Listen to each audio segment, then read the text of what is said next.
So, JJ Redick is new head coach of the Lakers. We thought it was going to happen. Now it's actually here.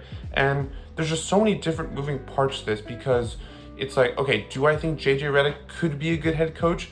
I don't know. Maybe. There's part of me that feels like, being a good podcaster and analyst, even in the very detail-oriented, actual basketball X's and O's focused way that he is, I don't know if that's necessarily going to translate to being a head coach, because at the end of the day, we say this with players a lot, you could be great in a lot of different areas, but at the end of the day, like, it's not necessarily always going to translate to the real thing, and we don't know that until we see it.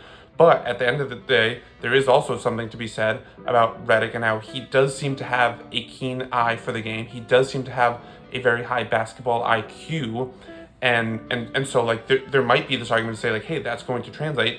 I guess my bigger concern is just like, even if you think he's going to be a good head coach, which is obviously up in the air until, next season, is the Lakers' job really the job to like test those waters? I get why Redick would obviously accept the job, because if you have the chance to coach the Lakers and LeBron and AD in that kind of opportunity, you're not going to say, no, I think I need to work my stuff out, get some reps as like an assistant coach, or maybe I need to take the Detroit job. Like, no, you're going to take the opportunity. But I just think like I don't know if this high pressure situation is the best place for Redick to work on the stuff that he's going to need to work on. I think he needs time to figure out, because again, he might be a big X's and O's guy, but there's so much more that goes into coaching, where it's managing egos and rotations and all the just day-to-day game and people management that he obviously has no experience in.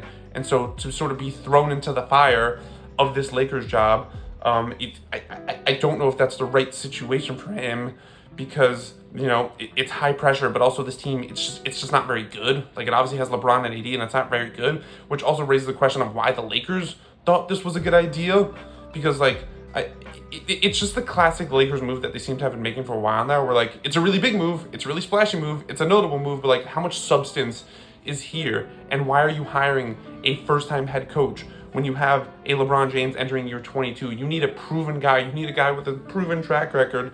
And like this is an experiment, and you shouldn't be experimenting when you have LeBron and AD on your roster, and they're only getting older and putting more mileage on them. So just like, if you're the Lakers, what are you doing?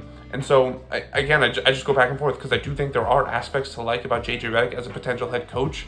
But there's also stuff that like he's gonna have to work on, and I don't know if this Lakers job and this situation and these circumstances is the ideal spot for him to work on that. And I don't know if it's going to result in him, becoming the type of head coach that he could be if he were to say, for example, go to Detroit and make some mistakes. It's the same way we talk about, incoming rookies. Like, can they go to a place where they're out of the spotlight, out of the pressure, and they could just figure out what works for them, what doesn't work for them. And I think JJ Redick would probably benefit from that. But then there's also like this element in my head of like, well, Steve Kerr didn't really have any head coaching experience, and he got the Warriors to the championship. Obviously, that's very different, because Steve Kerr had so much experience, both as a player and then as a broadcaster and then as a GM with the Suns. So he had even more experience than JJ Redick had, and also, the very simple fact that that Warriors team in 2015 is miles ahead of this Lakers team. Like, this Lakers team just isn't very good, but it's like, again, like, ultimately you never know. So I think, sort of to wrap this all up, I think there are stuff to like about Redick, but I just don't know if it's going to translate well with this Lakers team that just isn't very talented. And so are Redick's strengths going to be utilized the right way, and are his weaknesses going to be able to be masked in the way that, they probably need to be? Maybe having LeBron as sort of like a quasi-player coach could help with like the more day-to-day, player management stuff if LeBron buys in. But I guess ultimately we don't know. I don't feel good about this move. It's nice. It's again, it's splashy. I'm definitely going to be watching to see how it works. But like, if you're the Lakers and like you're trying to keep pace out west and you need a new head coach, I don't know if this gamble is the one you want to make. But ultimately, props to Redick. Congrats to him for, turning his post-playing career media empire into the new head coaching gig of the Lakers, because that's insanely impressive, and I'm excited to see how it translates.